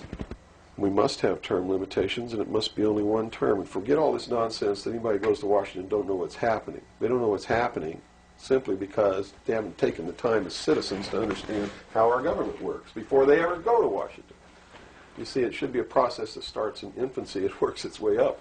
And everybody should be taking part in the government. Now, if someone came in to office with this kind of knowledge and with this kind of intent to really push these people out, would they not be eliminated immediately? Not if they have the people behind them, because what the people would do in one fell swoop, in one election, would elect people who've never served in government before, kick the incumbents out, send citizens to Washington. And here's the way it has to be done. You know, right now, you don't even pay your congressman. You know who pays your congressman? The federal democracy of the District of Columbia. The federal government pays your congressman, who's supposed to be representing your state and you. The federal government is a foreign country to your state. Why should he represent you? Not only that, but he moves to Washington, D.C. He maintains a residence here, but he doesn't live here. And as long as you reelect him, he continues to live in Washington, D.C. forever if you keep reelecting him. So they lose all touch with what's back here. They're paid by a foreign government, the federal government. They're not paid by the sovereign state of Georgia or by you. They have to be paid by you. And they have to live here. They can't move to Washington, D.C. They go to Washington, D.C. for one term. Okay? One term only. When that term's up, they have to come back. And you don't pay them exorbitant funds. You pay them just enough to live on comfortably while they're there. No fancy giant cocktail parties, none of this crap. And you take care of their family. See, they don't take their family either. That's the other clue. They leave their family here, where they live. You, the people of Georgia, take care of their family and their business or their farm or whatever it is they have while they're gone.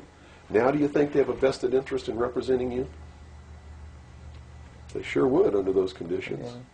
But under the conditions they go under now, they have no interest whatsoever in taking care of you. Now let's look at the current. They're taking care of themselves. The current crop of presidential candidates. Is there anybody even running that represents something that we're talking about here? No, all of them are New World people. Tsongas, in his book, even everything that he's written touts the New World Order. All of it, right for Tsongas's literature. You're going to see New World Order, New World Order, New World Order, New World Order. Clinton, the governor of Georgia, was selected in 1991 by the Bilderberg. Governor of Arkansas was selected in 1991 by the Bilderberg group in Baden-Baden, Germany, to be the new president of the United States. Remember what happened to Gary Hart? What did he do? He went out on a boat with a woman who wasn't his wife, and he was destroyed. Look at Clinton. What's happened to him? Nothing. The press is on his side. They're helping the guy. You know why? Because he was chosen by the people who own the press to be the next president of the United States. Now, I don't know if he will be or not. That's up to the American people. But if they get their way, he will be. Bush is one of the most heinous criminals that's ever walked on the face of the earth. Bush is the man who's been a CIA agent since his college days. He's a member of the Skull and Bones, the Russell Trust. He was initiated in a casket with a ribbon tied around his genitalia, which symbolizes that he's a priest in the temple of Isis. A pagan, this guy. This man is a member of the mystery schools. Well, he has the outward appearance of a good Christian, church-going Christian, no? They do whatever they have to be approved by the people, but in secret, they're not at all. This is a man who practices pagan religious rituals, magic. Doesn't matter what you think of all these things. I'm just telling you, this is what he does in secret. He is the man who, when he was chief executive officer, when he was president of the offshore division of Zapata Oil, organized and began the first large-scale drug smuggling operations into this country. George Bush is the one responsible for the drugs on the streets. And the war against drugs is not a war against drugs, it's a war against the Bill of Rights. We've already lost the Fourth Amendment in this war. That's true. And we're going to lose everything else. You watch on, it amazes me, people watch on Saturday night, cops, top cops, tough cops, 911. All of these stories that are glorifying the police state, and they're falling right into the manipulation. As they watch police with no search warrant, with no court order, break down people's doors, tear out their walls, rip open their mattresses. All in the name of the war on drugs. Pretty sneaky. It's pretty sneaky, all right. You see them stop people in the streets, and the guy's got $400 in his pocket. They don't press any charges. They didn't even have any reasonable suspicion to stop the person and search him. And what do? They take their money, and they don't give it back. And America's watching this. And the stupid idiots, yes, you stupid idiots, you sit there and watch it, not realizing that when you take away that man's freedom, you've also taken away your own. You see, because they can do the same thing to you. Just because you talk a way that they don't like you talking, or because you wear red shoes and they don't like red shoes, they can do the same thing to you.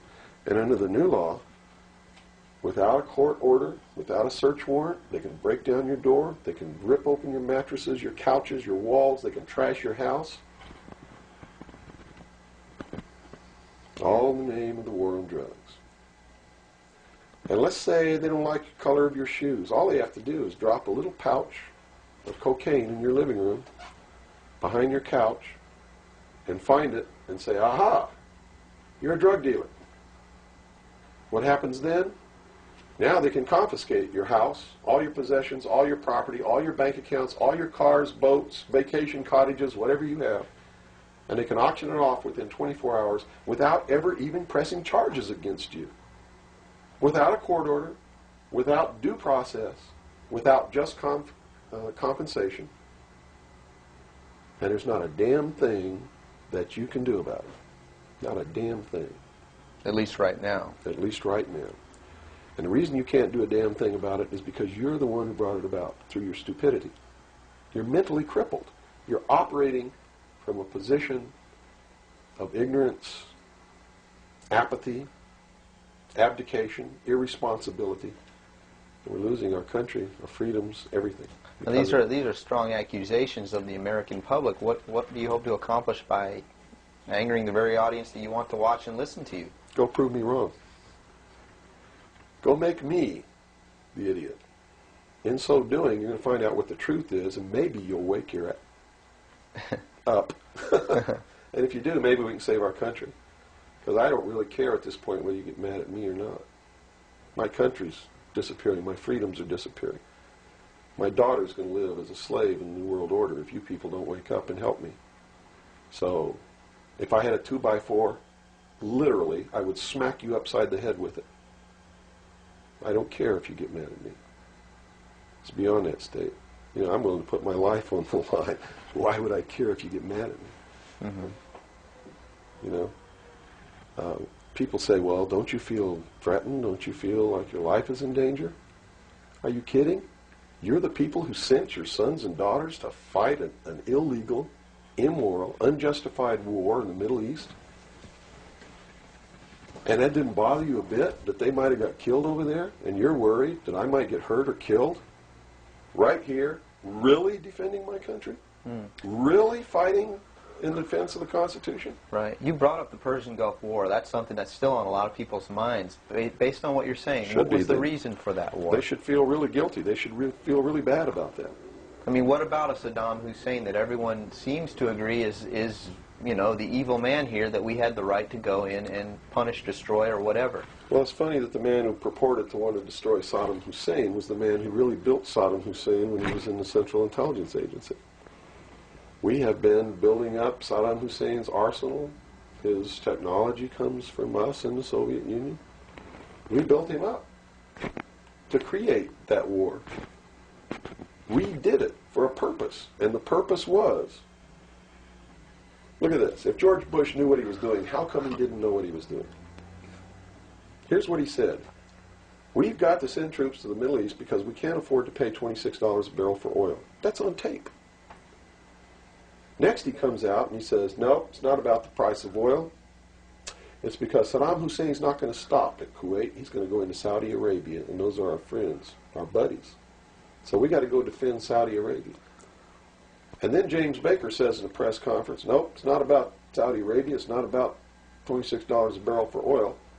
It's about jobs. Folks, we're going to get you a job, and to do it, we're willing to kill your sons and daughters. Yes, sir, we're going to send them off to get killed so that you can have a job. Prosperity. That's what it's all about. Well, what was the actual scenario if we hadn't have gone in? Well, see, that's not the end of it yet. Then George Bush comes out and says, whoa, the White House is flooded for telegrams. They don't want their sons and daughters to get killed for a job. It's not about jobs. It's about naked aggression. Yes, sir, there's a little Hitler over there called Saddam Hussein. Yeah, and we're going to go destroy him because the world doesn't need another Hitler. Never mind Pinochet in Chile, who's another Hitler. Never mind all the other Hitlers in the world. Was that Never mind Tiananmen Square. Well, then, you know, then people would say, well, the American government's not interested in that because money is not in you know, it's the oil here. We're talking about money. No. So you're saying it's not even that. No. They've been planning this war for years. In fact, Arco Press wrote a book about it. The name of the book is Rapid Deployment Forces. It was published in 1985. It names Kuwait as the country. It talks about Operation Bright Star, where they've been practicing the war every year since the early 80s, sending troops over there practicing the war. liberating Kuwait. It's even named in the book. The whole thing was spelled out years ago. What it was all about was to establish the New World Order.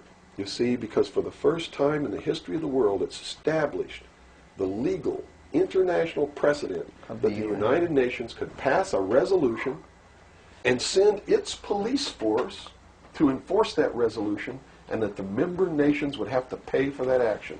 And George Bush said it very clearly, but nobody was listening when he said, no longer will any nation stand against a world united.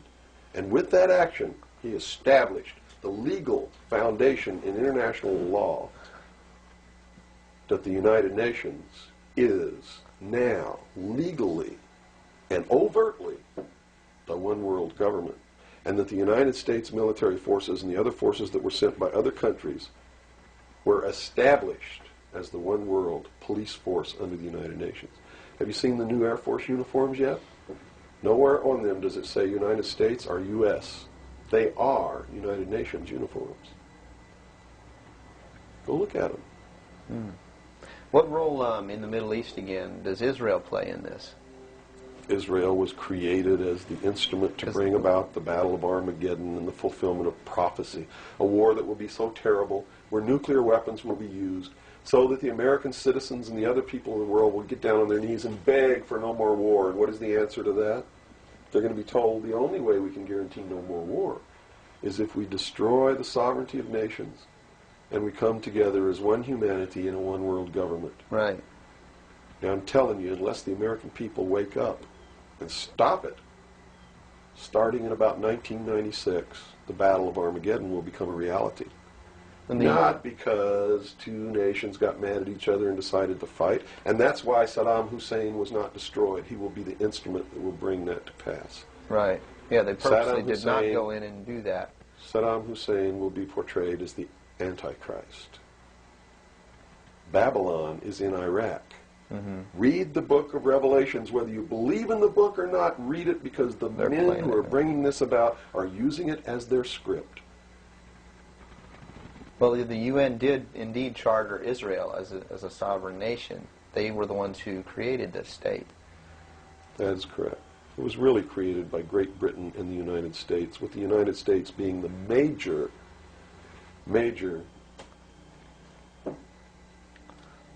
instigant. Okay, and the Jewish people were then being manipulated into believing it was for some other reason. That's correct. They've always been manipulated. And I get people who still come to me all the time and say, Bill, you're all wrong. It's the Jews. The Jews are subverting the world. Man, it's not the Jews. It's not the Catholics. It's not the blacks.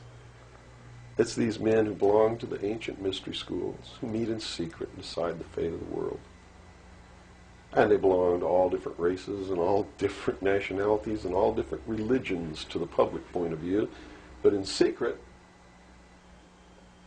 it's a different story. How about the European community? Here seems, based on your theory, another group of sovereign nations coming together to form one government. The European community, the EEC, was created by the Central Intelligence Agency, working through a lodge in Italy called the P2 Lodge. Propaganda 2 is the name of it, which is the intelligence arm of the Vatican, and Prince Bernhard, who is the leader of the secret World Council that controls these secret societies around the world, called the Bilderberg Group. And that's the truth of the matter. And well, during its creation, they just threw out Margaret Thatcher. She was really opposing this. Yes, she was, and that's why she got ousted. Okay. So did the Shah of Iran. So did Marcos. Anyone who opposes it gets ousted. That wasn't an overthrow of Marcos by the people in the Philippines. It was organized, instigated, and carried out by agents of the Central Intelligence Agency and the KGB. The overthrow of the Shah of Iran, our intelligence community is trying to tell us they didn't know anything about it. They didn't know what was happening. Bullshit. They organized it. They instigated it. They are the ones who caused it to come to pass. You see, because we didn't have a National Security Agency or a Central Intelligence Agency before the UN Participation Act was signed. And these organizations were created to bring about the one world government, the New World Order. And it had to be done in a manner that the people would not know that it was being done, and the only way they could do that was hide it behind the veil of national security. And the Cold War was a manipulation maintained to bleed the people of tax dollars to fund the creation of the police force of the New World Order, which is the Army, Navy, and Air Force and Marines of the United States and the Soviet Union.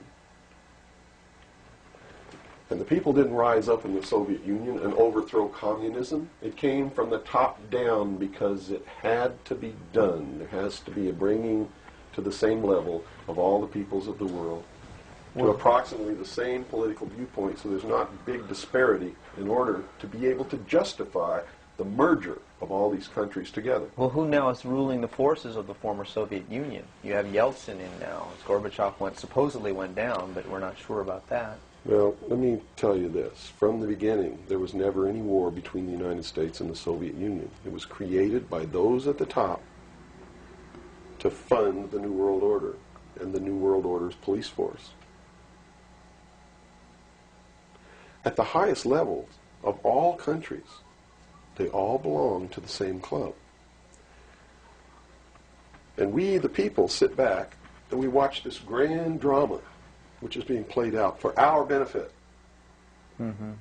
not theirs. If it wasn't for us, they wouldn't even have to do any of this. But you see, they just can't come out and destroy all of us because they need slaves. They need people to make their shoes and make their cars and mine the ore. They need worker bees, and that's what we are. In the New World Order, we will be the worker bees, the slaves. So the Orwellian view of the vision of the future wasn't too far off based on this scenario. George Orwell was just like me. He was a low-level member of British intelligence who was appointed to a position high enough where he saw the same documents that I saw. And he tried to warn the world just like I'm trying to warn the world, only he wasn't willing to take the risk that I'm willing to take. So he wrote it in a book called 1984 and spelled out exactly what's coming as a warning to the people of the world, as a work of fiction. But you notice that that work of fiction really stirred people up because they knew that it wasn't fiction. In their heart of hearts, everyone who's read that book knows that it's coming. It's a possibility. Most people won't recognize it overtly or publicly because then, if they recognize it, they have to be responsible to do something about it. And that's what every one of you have been resisting all your life, is being responsible to do something about it, to get involved. That's why you'll walk away from a girl being raped on the street by a gang of thugs rather than go and try to help her. And I'm not talking to all of you. I know there's some of you out there just like me. But most of you are just exactly what I've just described. Most people are no better than animals who do not have intelligence because they don't use their intelligence. And to these men who control things behind the scenes, you are stakes on the table by choice and consent, and will always be ruled and manipulated and enslaved by people who do use their brains. As long as we're debunking some myths, because it's putting pieces of this puzzle together, I think, for a lot of people that may be watching. The hostage situation in Iran that got Carter out of office, is this another orchestration? And if so, how does it fit into the October surprise is no myth. There was a deal made. There was a deal made at the highest levels to keep the hostages until after Reagan was elected. Do you really believe that it was an accident, that it was a coincidence, that 30 minutes after Ronald Reagan was sworn in, took his oath of office, the hostages were released? Did they want Carter out? Are you really out? that naive? I can't believe it. Did they want Carter out? Yes, they wanted Carter out. They wanted Carter out. He wouldn't play by the rules? Or what was I don't know why they wanted him out, but they wanted him out. Carter was ineffective. He did not have the support of all the American people. They need people who can manipulate the American people so that they have their support. My message is to you is don't support anybody unless they're doing what we know to be right. Don't believe them. Don't fall for the manipulations. Double check everything they say.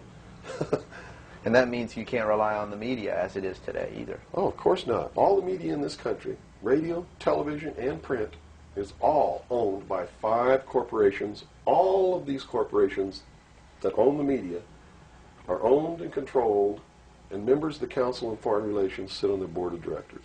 Can you name those 5 corporations? Is that Not off the top of my head. okay? I could try, but I don't want to take a chance on being inaccurate. But you can trace that yourself. Okay. Remember, if you go down and you trace the ownership of a station or a newspaper, and you get to a corporation, remember that somebody owns that corporation, and it's usually another corporation. But when you trace the interlocking of all these things, when you get to the top, there's 5. And all journalists know that there's some things you don't write about, and you don't talk about, because you'll lose your job. And that's where the control is. And that's why they pay anchormen like Dan Rather $2 million a year, because he doesn't question them. He knows that if he goes against them, he's going to lose $2 million a year. Do you think a man that looks pretty and sits in front of a TV camera for the 6 o'clock news is worth $2 million a year? No way. I don't care how long he works, and I don't care what he does. There is no job worth $2 million a year. That's why they pay athletes these fantastic salaries. I was listening to the radio the other day. They just contracted to pay one player on one team $6 million a year. Can you believe this? And why is that? It's the Roman circus. What does the emperor do when the people become restive, and when the people are asking questions, and when the people don't like the policies of the emperor? He sends them to the circus. He creates a circus. He builds a giant coliseum.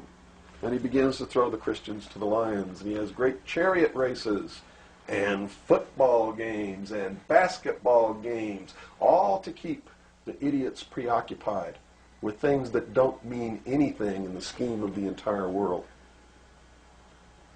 so that they don't have the time to learn what the truth is, so they don't ever get smart enough to learn how they're being manipulated, so they don't ever question the emperor. That's why they pay a player on a football team or a baseball team $1 million or $2 million or $3 million a year. It is the Roman circus. I know men who don't know anything in the world except who plays third base for the Mets, and they think that's a great accomplishment. And they meet and pat each other on the back and bond and go have cocktails and talk about what this guy that plays third base for the Mets did in last night's game. It's sad. It's really sad. Is there any room in a kind of society where these manipulations are not taking place for this type of entertainment, or any type of entertainment at all? If people understand that a game is a game, if people understand that nobody, no matter what they do, is worth paying $2 or $3 million a year for, people should be able to get rich if they want to, by the sweat of their individual labor. Okay? By going out and doing something for the world. Not by taking people's minds away from the emperor. It's a game. Football's a game. Football's a game. But let me tell you something. When 150 of the most powerful men and women in the world can meet in secret in Baden-Baden, Germany, and plot the fate of billions, and nobody even cares about it, but 6 football players go to lunch together, and it's in the headlines across the country, you have a reflection of the society in which that exists. And it is a sick society that is doomed to self-destruction. So based on that scenario, there's some truth into what these men are looking at. Absolutely, and that's what makes me so sick, is that I'm trying to wake up a people who on a daily basis are proving the ones that I'm warning them about to be right. Well, so that even though a minority, there are people out there that you recognize are awake to this, if they don't do something about it, they will lose that ability to be free in that way. That's correct. Whether they might think, well, I don't need to worry about it because I know what I know and I'm fine. That's It doesn't right. work that way. There's a Yes. connection here to everything. That is correct. That is absolutely correct. A nation of people who are willing to send their sons and daughters that they profess that they love to a foreign country to die, and they use the excuse to themselves that they're sending them off to defend our country, and they know damn well that's a lie, are doomed. It's funny. There's a parable. You said Ben Franklin earlier was even a part of this. Yes. A parable of Ben Franklin. I don't know if you're familiar with it. He paid too much for the whistle. He came up when he was a young boy. Are you familiar with that parable? No, go ahead. When he was a young boy, he was given an allowance, and it was a decent amount of allowance, and he was going to the store to get a toy. He was very excited about that, and along the way he met some boys who had this whistle, and he saw that, and he saw the little boys blowing this whistle, and he thought, wow, the greatest whistle, this is the greatest toy. He really wanted this thing. So without asking, he gave all his money away, to these boys for this whistle, and he went home, and sure enough, he got very bored with it, and he had no more money to buy something that was really, worthwhile to him. Sure. And so from that point on, he had a saying that said, don't pay too much for the whistle. And I think somehow that relates here. He's also the one, when the Constitutional Convention was finished, when they wrote the Constitution and signed it, when it had been signed, he walked out the doors. Someone outside, I forget who it was, I believe it was a reporter for one of the newspapers in the 13 colonies, asked him, he said, "What have you wrought, Ben?" Ben looked at him and he said, "A republic, if you can keep it."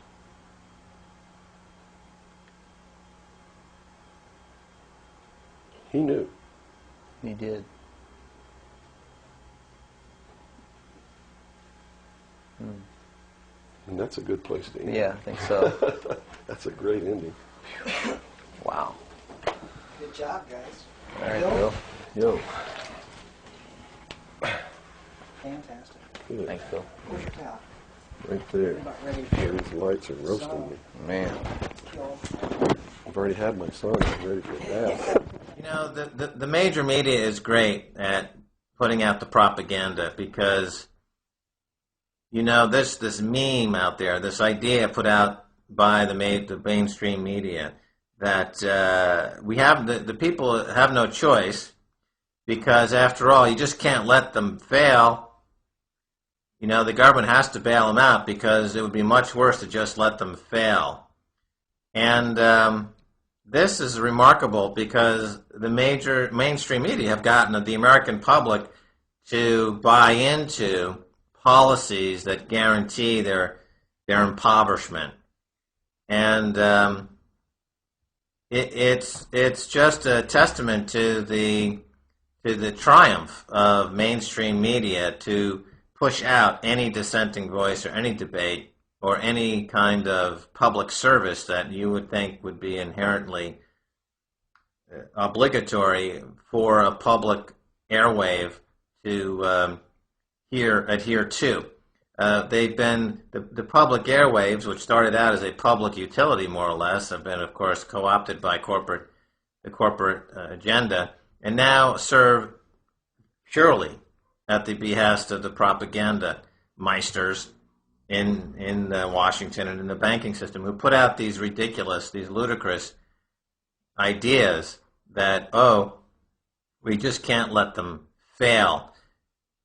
And anybody who now has seen their monthly income drop by 90% due to the drop in short-term interest rates by the banking system, the people who are now starving because their monthly income has been slashed by 80 or 90%, these people have had their monthly income slashed for no reason other than to bail out these bankers. So when you say that, we couldn't let them fail, you have to understand that simultaneously you have to understand that you, the individual who's had your monthly income slashed, is where the money is coming from.